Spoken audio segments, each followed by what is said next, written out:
If you're ordering branded workwear for your business and you're not considering these 5 things, then you're leaving money on the table. I see it all the time. Bobbly garments, slightly shrunk, decoration all over the place.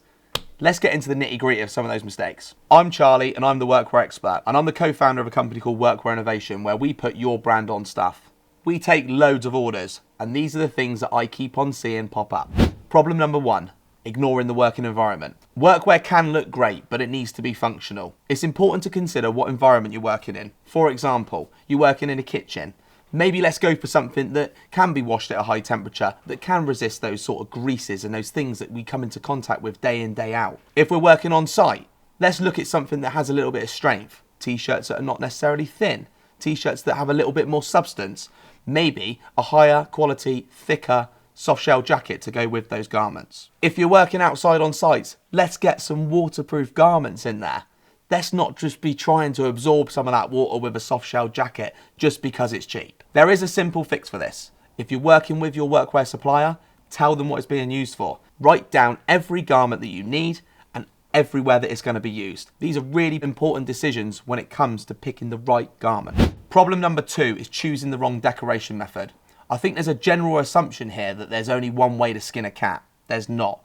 And actually, the decoration method that you choose for your garments are definitely going to be logo specific. Embroidery is great for polos, fleeces, sweatshirts, hoodies, those heavier garments where the thread looks really, really good and holds really, really well. It isn't great for those finer details, particularly lettering. The embroidery can become grainy or slightly scraggy, as we like to say. Choosing the right decoration method is very logo specific. For some logos where you think it might look great embroidered, or you think that embroidery gives you that look of quality, it's not always necessarily the case. We see it all the time with lightweight fabrics. Trying to embroider on lightweight fabrics often produces puckering.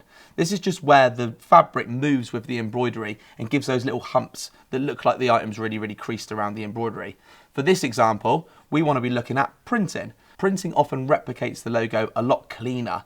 And for logos that have lots of letters or wording, these can appear a lot cleaner in the left chest area particularly. Prints look fantastic on the back of a garment and they're less heavy than embroidered stitching. But print doesn't work for everything. If you're using stretch fabrics and your logo has lots of details and fine lines, it might not be the one for you. The fix for this is when you're talking to your workwear provider about decorating your garments, give them the logo to look at.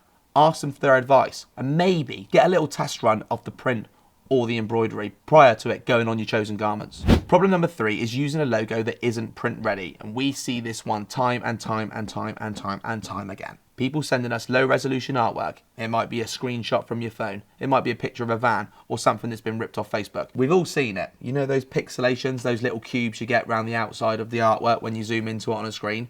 They don't look good on the back of a piece of fabric. Low res files don't always print well. It's important that you send your workwear provider a vectored artwork. If you're not sure, just ask. Your workwear provider should be able to help you provide it. Also, your graphic designer who done your logo in the first place should be able to provide you with the right files for the job. There's loads of different things that you can do in order to get that artwork print ready. Just don't let your workwear provider print it straight from Word. Problem number 4, and this one comes from a place of love. We've all seen it. Branding on one side of the chest, branding on the other, left arm, right arm, back, hem, nape. The strongest workwear branding is simple. It's clean. It gets the message across. It tells people who you are. The back of a garment often gives you a little bit more space for a little bit more information. Maybe whack a number or an email address on the back there, or a URL.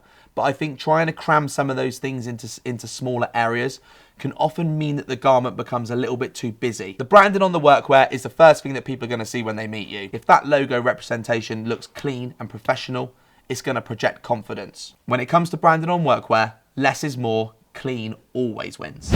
Problem number 5 is something we see every week without fail, and that is choosing the cheapest garment. We've all seen those bobbly jumpers or those thin, twisted t-shirts, but I'm here to tell you that it doesn't have to be that way. There are so many high quality garments that will still fit within your price range. The cheapest item doesn't always win. People often say, buy cheap, buy twice. I think that's probably fair in our industry.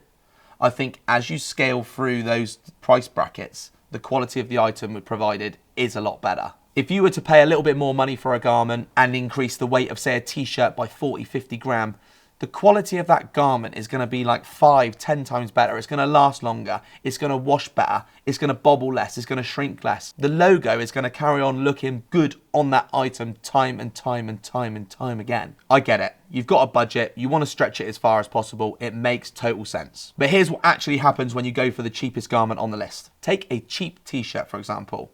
Poor fabric weight, looks cheap, feels cheap, and your staff know it. It shrinks after the first wash, the fit across your team is all over the place, and it just doesn't really feel great. And what happens? Staff stop wearing it, or they wear it and it looks terrible. And suddenly, your people that are out in the field every single day are doing more damage than good. There is a fix to this. We've talked before about getting the right garments for the industry you work in. Make sure you're trying to balance durability and cost. There are so many options out there. You do not have to go for the cheapest item every single time. I am telling you, please, for the love of God, don't do it. The cheapest garment on the list almost never ends up being the cheapest option. You're going to find yourself buying time and time again, replacing, looking at alternatives, trying to do something different. You're going to keep on buying those items again and again and again and again. Buy nice or buy twice. But I want to caveat that. Value clothing suppliers still have their place. They're great for things like charity runs or one-off items that you're going to give out. If your teams are wearing those clothes multiple times a week and trying to wash them 3-5 times a week, then buying cheap is not going to be a great option for you.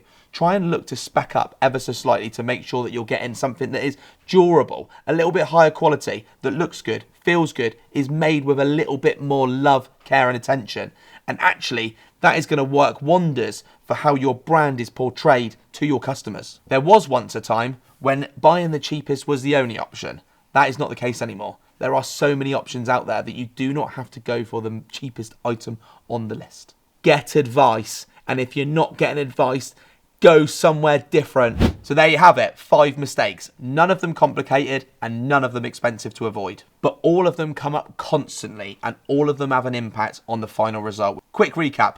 Match the garment to the job. Pick the right decoration method. Or ask someone who knows. Get your logo files sorted before you need them. Keep the branding clean. And don't buy on price alone. If you found this video useful, hit subscribe. We're putting videos out on this stuff regularly and there's loads more to come. And if you've got a workwear project coming up, we're always happy to talk. Links below, get in contact and ask us how we can help you out.